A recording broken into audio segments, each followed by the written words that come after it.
నాయకునికి మధ్య ఉండే రిలేషన్షిప్ యొక్క క్యారెక్టర్ ఇది. సార్ బీఆర్ఎస్ నుంచి ఇప్పటికే 5 ఎమ్మెల్యేలు కాంగ్రెస్ పార్టీలో జాయిన్ అయిపోయారు అండ్ కంటోన్మెంట్ స్థానాన్ని కూడా కోల్పోయింది. బీఆర్ఎస్ 39, 33 అయిపోయింది. ఇటువంటి నేపథ్యంలో మరికొంతమంది ఎమ్మెల్యేలు కూడా కాంగ్రెస్లో చేరడానికి సిద్ధమవుతున్నట్లుగా ప్రచారం జరుగుతోంది సార్. కాంగ్రెస్ నాయకులే ఈ తరహా వ్యాఖ్యలు చేస్తూ ఉన్నారు. ఇటువంటి నేపథ్యంలో కేసీఆర్ పార్టీని పునర్వ్యవస్థీకరించడం సాధ్యమా? అది ఎలా సాధ్యం అనేది సాధ్యం ఎన్ని రాజకీయ పార్టీలు పునర్వ్యవస్థీకరించబడలేదు. సో అందువల్ల ఇప్పటికీ బీఆర్ఎస్కు బలం లేని పార్టీ, కంప్లీట్గా తుడిచిపెట్టుకపోయిన పార్టీ కాదు. రాజకీయ పార్టీల హిస్టరీలలో చాలా క్రిటికల్ మూమెంట్స్ కూడా ఉంటాయి. ఇప్పుడు తెలుగుదేశం పార్టీ 23 సీట్లకు పతనం కాలేదా? 3 లోక్సభలో 3 ఎంపీలు, అసెంబ్లీలో 23 మంది ఎమ్మెల్యేలు, రాజ్యసభలో రిప్రజెంటేషనే లేని ఒక పరిస్థితికి నెట్టివేయబడింది కదా. అక్కడ నుంచి మళ్ళీ ఇప్పుడు మనకు రాజకీయాలు పిఆర్ఎస్ చెప్తున్నారు ఫినిక్స్ పక్షిలాగా అది బూడిదలాగా మారిపోయినాక కూడా మళ్ళీ రూపాన్ని సంతరించుకుంటుంది అని దాని పేరు. అది అథారిటీ ఇజ్ ఇట్ రియాలిటీ తెలియదు, ఇమాజినేషన్లోనే ఉంది అంటారు. బట్ ఆ ఫినిక్స్ పక్షిలాగా నేను ఎగిరి పడతా మళ్ళీ పునరుజ్జీవం పొందుతాను అని అంటారు. ఫినిక్స్ లాగా అవుతారా లేదో తెలియదు, కానీ ఒకసారి ఎండిపోయిన చెట్టు కూడా మీరు గమనించండి, మన పెరట్లో చెట్లు ఉంటాయి, కంప్లీట్ ఎండిపోతుంది, ఇది అయిపోయింది ఇక పీకేయాలి అని అనుకుంటాం. మళ్ళీ ఒక వారం 10 రోజులు మన ఏదైనా ఊరికి పోయి వచ్చే వరకు మళ్ళీ నిగనిగలాడుతుంది, మళ్ళీ ఆకులు వస్తుంటాయి, కొమ్మలు వస్తుంటాయి, చిన్న చిన్న పూలు కాయలు మొదలవుతాయి. అదేంది ఈ చెట్టు అయిపోయింది అనుకున్నామే, దీని పని ఇది మళ్ళీ వస్తుంది కదా అనుకుంటాం. కారణం ఏంటి? ఆ చెట్టులో జీవం ఉంటుంది, జీవం పూర్తిగా పోదు, జీవం ఉంటుంది. అననుకూల వాతావరణ పరిస్థితుల్లో అది అలా ఉంటుంది.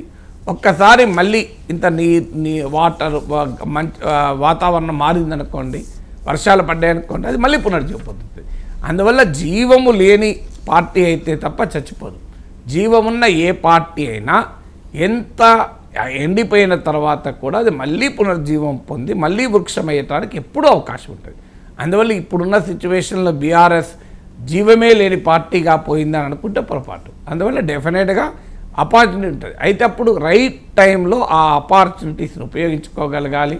పార్టీని ఇప్పుడు బీఆర్ఎస్ ఇప్పుడు వస్తున్న వార్తలైతే బీఆర్ఎస్కు నాయకత్వ ప్రక్షాళన చేస్తారని, అంటే గ్రామ స్థాయి నుంచి పార్టీని నిర్మించే ప్రయత్నం చేస్తారని. ఎందుకంటే ఉద్యమ కాలంలో ఈ పని కేసీఆర్ చేయలే. ఎందుకంటే ఆ రోజుల్లో పార్టీ నిర్మాణం కన్నా ఉద్యమం అనే సెంటిమెంట్తో తన రాజకీయ బలం ఉంటుందని కేసీఆర్ భావించాడు. అన్నట్లే ఉద్యమం అలాగే సక్సెస్ అయింది. ఉద్యమ భావన 2014లో అధికారం కూడా వచ్చింది. 2014లో అప్పుడు వెళ్ళి ఎవరో నాయకుడు చెప్పారట, మనం పార్టీలో నిర్మాణం లేదు, మనం పార్టీ నిర్మాణాన్ని పెంచుకుందాం. ఎందుకంటే కేసీఆర్ కూడా తెలుగుదేశం నేపథ్యము, కేసీఆర్కు సన్నిహితుల్లో బీఆర్ఎస్లో చాలామంది తెలుగుదేశం నేపథ్యం ఉన్న వాళ్ళు ఉన్నారు. తెలుగుదేశం పార్టీ నిర్మాణం ఉన్న రాజకీయ పార్టీ. సో ప్రాంతీయ పార్టీల్లో బలమైన క్షేత్రస్థాయి నిర్మాణం ఉన్న పార్టీలలో తెలుగుదేశం ఒక ముఖ్యమైనది భారత రాజకీయాల్లోని. అందుకే తెలుగుదేశం పార్టీ ఇన్ని దెబ్బలు తిన్న తర్వాత కూడా మళ్ళీ లేవగలుగుతుందంటే కారణం ఆ పార్టీకి ఉన్న నిర్మాణ సామర్థ్యమే. గ్రామాన పార్టీకి బలం ఉంది. సో లీడర్షిప్ ఉంది, క్యాడర్ ఉంది, నాయకులు పోయినా మళ్ళీ లీడర్లను తయారు చేసుకోగలుగుతారు. సో తెలుగుదేశం పార్టీ అనేక మంది నాయకులను సృష్టించగలిగింది కూడా. సో అందువల్ల బేసిక్గా ఆ నిర్మాణం పార్టీని రక్షిస్తోంది. సో బీఆర్ఎస్కి అలాంటి నిర్మాణం లేదు. మనం గతంలో తెలుగుదేశంలో ఉన్నప్పుడు మనం చూసాం కదా అని ఎవరో సజెస్ట్ చేస్తే ఏ నిర్మాణం ఉండి మన అధికారంలోకి వచ్చామన్నాడట కేసీఆర్. అందువల్ల అంత ఇగ్నోర్ చేశారు. 2019లో గెలిచాక ఇంకా అసలు ఇక పార్టీ నిర్మాణం అవసరం ఏమనిపించింది. ఎమ్మెల్యే చుట్టూ రాజకీయం నడిచింది. ఒక నియోజకవర్గంలో పార్టీ అంటే ఎమ్మెల్యే అంటే పార్టీ, అసలు అడ్మినిస్ట్రేషన్ ప్రభుత్వం అంటే ఎమ్మెల్యే అంటే ప్రభుత్వం నడిచింది. అదే కొంపముచ్చింది. అందువల్ల ఒక బలమైన పార్టీ నిర్మాణం ఇప్పుడు చేసుకోగలగాలి. వార్తలు వస్తున్నాయి చేసుకుంటారని. సో అదొక డెమోక్రటిక్ నిర్మాణంగా, అంటే గ్రామ స్థాయి నుంచి వార్డు స్థాయి నుంచి పార్టీలో సభ్యత్వం చేసుకొని ఆ పార్టీని కార్యకర్తలు తర్ఫీ చేసుకుని వాళ్ళకు శిక్షణ ఇచ్చి ఆధునిక రాజకీయాలు ఎలా నడపాలి, మోడర్న్ పాలిటిక్స్ ప్రజల సమస్యలను ఎలా పట్టుకోవాలి. ఎందుకంటే 10 ఏళ్ళు అధికారంలో ఉన్న తర్వాత రష్టు పట్టి ఉంటుంది. ఎందుకంటే అధికారం ఎప్పుడు కూడా తుప్పు పట్టిస్తుంది మనిషిని. సో అధికారానికి ఉన్నటువంటి ప్రమాదకరమైన లక్షణం ఏంటంటే అది మనిషిలో అనేక రకాల తప్పుడు ధోరణులను ప్రవేశపెడుతుంది.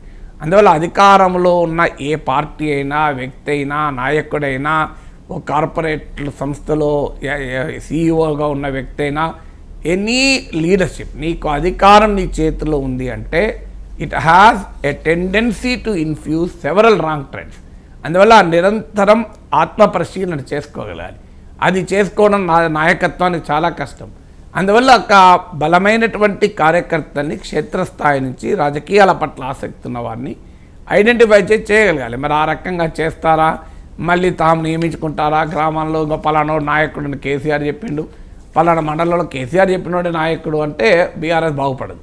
సో తర్వాత నీకు ఆ క్షేత్రస్థాయి నాయకత్వంతో పాటు ఫ్యామిలీ రూల్ అనే అంశము కాంగ్రెస్ పార్టీ చాలా బలంగా జనంలోకి తీసుకెళ్ళగలిగింది. అది బీఆర్ఎస్ నష్టపరిచింది. కానీ అది ఎన్నికల్లో ఓటమి తర్వాత కూడా ఆ ధోరణి మారుతున్నట్టు పూర్తి కనిపించడం లేదు. మీరు గమనించండి, నేను ఉదాహరణగా చెప్తాను. మీకు కవిత అరెస్టుకు, కవితను విచారించడానికి ఈడీ అధికారులు వచ్చారు. అరెస్ట్ చేస్తారని వార్త వచ్చాయి. కానీ అక్కడ ఎవరు కనబడ్డారు? మనకు కేటీఆర్, హరీష్ రావే కనబడ్డారు. కానీ పార్టీ నాయకులు ముందుండాలి కదా. కవిత వ్యక్తిగతంగా ఎమోషన్స్ ఉంటాయి కుటుంబ సభ్యులకు, వాళ్ళు ఉండకూడదని నేను అంటలేను. కానీ నాయకులే లేరు, పార్టీ నాయకులు కాకుండా కుటుంబ సభ్యులే ఉంటే వాట్ మెసేజ్ ఇట్ సెండ్స్? బహుశా దీన్ని అర్థం చేసుకున్నట్టున్నారు. నేను ఇది గతంలో కూడా మాట్లాడాను. మీరు చూడండి, కవితని ఈ మధ్య జైలు వద్ద పరామర్శించిన వాళ్ళలో కేటీఆర్తో పాటు సవితా ఇంద్రారెడ్డి, సత్యవతి రాథోడ్, బల్కా సుమన్, ఆర్ఎస్ ప్రవీణ్ కుమార్, వీళ్ళంతా పార్టీ నాయకులు వెళ్తున్నారు, కేవలం కుటుంబ సభ్యులు వెళ్ళడం లేదు. బహుశా ఈ జాగ్రత్త తీసుకుంటున్నట్టున్నారు. సో ఫ్యామిలీ అరౌండ్ కాదు అనే భావన రాగలగాలి.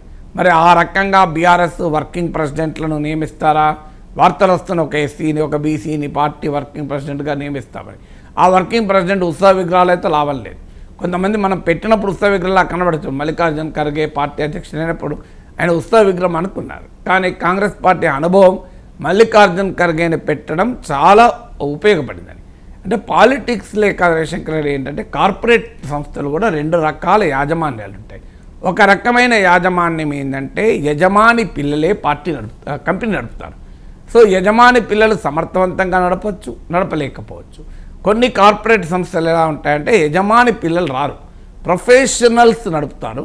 యజమానులు బోర్డులో కూర్చుంటారు, వాళ్ళకి కావాల్సిన లాభాలు తీసుకుంటారు. బట్ ద కంపెనీని రన్ చేసేది ఆ కుటుంబ సభ్యులు రన్ చేయరు. It will be purely run by professionals. So ఇది రెండవ పద్ధతి. అందువల్ల ప్రపంచవ్యాప్తంగా మీరు కార్పొరేట్ సామ్రాజ్యాలలో ఈ రెండు పద్ధతులు ఉంటాయి. రాజకీయ పార్టీలో కూడా ఇవి కూడా ఫ్యామిలీ సెంటర్డ్ యాజమాన్య పార్టీలు, ప్రొప్రైటర్ల కన్సర్న్స్ కనుక వారికి పార్టీ ఓనర్షిప్ వాళ్ళకున్నా అల్టిమేట్గా పార్టీ వ్యవహారాలను గనక బయటి వారితో నడిపించగలిగితే ఎఫిషియన్సీ ఉంటుంది. దానికి ఉదాహరణే మీకు మల్లికార్జున ఖర్గే. ఎవరన్నా ఊహించామా మల్లికార్జున ఖర్గే ఇంత కీలకంగా కాంగ్రెస్ పార్టీలో వివరిస్తాడు? ఇప్పుడు పెద్ద అసెట్ లాగా కాంగ్రెస్ పార్టీకి అనుభవం తెలుపుతుంది కదా. సో అందువల్ల ఆ రకమైన ప్రెసిడెంట్లను, వర్కింగ్ ప్రెసిడెంట్లు ఏదో పేరు పెట్టి నాయకుల్ని ఆ బాధ్యతలు ఇచ్చి వారికి పని చేయించి వారికి అవకాశం ఇచ్చి వాళ్ళు మళ్ళీ పొద్దున్న లేస్తే కేసీఆర్ దగ్గరకో, కేటీఆర్ దగ్గరకో, హరీష్ రావు దగ్గరకో వచ్చి ఆర్డర్స్ తీసుకోకుండా చేయగలిగితే పార్టీ డెవలప్ అవుతుంది. అందువల్ల ఇది తెలంగాణ ఉద్యమ సంస్కృతి నుంచి పుట్టిన పార్టీ, తెలంగాణ ఉద్యమ ఆకాంక్షల నుంచి పుట్టిన పార్టీ కాస్త ఓ కుటుంబ రాజకీయ ప్రయోజనాల చుట్టూ నిర్మితమైంది. అది బీఆర్ఎస్కి వచ్చిన పెద్ద నష్టం, చాలా దెబ్బతిన్నది కూడా అక్కడే. అందువల్ల ఇవాళ తెలంగాణ వాదాన్ని తన సొంతం చేసుకోవాలని బీఆర్ఎస్ ఎంత ప్రయత్నించినా అది పూర్తి స్థాయిలో ప్రయోజనం ఎందుకు పొందలేకపోతుంది అంటే, ఉద్యమ ప్రయోజనాలు, ఉద్యమ ఆకాంక్షలకు వరకే పరిమితమైన పార్టీ అయితే ఇప్పటికీ తెలంగాణ వాదం బీఆర్ఎస్ పేటెంట్ హక్కుగా ఉండేది. కానీ ఉద్యమ ఆకాంక్షలను దాటి ఫక్తు రాజకీయ పార్టీగా, ఒక యాజమాన్య సంస్థగా, ఒక ప్రొప్రైటోరియల్ కన్సర్న్గా మారింది. దీన్ని కంప్లీట్గా మారుతా నేను అన్నాను. ప్రాంతీయ పార్టీలు కంప్లీట్గా మారే అవకాశం ఉండదు. బట్ స్టిల్ ఆపరేషనల్గానైనా ఓనర్షిప్ కేసీఆర్ ఫ్యామిలీకి ఉన్న ఆపరేషనల్గా పార్టీని నడిపే బాధ్యత కనుక నాయకులకు ఇవ్వగలిగితే అది ఎఫెక్టివ్గా ఉంటుంది. ఇది రెండవది. మూడవది ఏంటి అంటే, పార్టీ నిరంతరం అవకాశాలను అన్వేషించాలి. ఒక స్లోగన్ ఉంది, when opportunities rarely come but when they come you have to grab them with both the hands అని. అంటే రాజకీయ ప్రజల్లో వచ్చేటువంటి ధోరణులను ఎప్పటికప్పుడు అర్థం చేసుకుంటూ ప్రభుత్వానికి ప్రజలకు మధ్య ఉండే భావానుబంధంలో మార్పులు వస్తూ ఉంటాయి.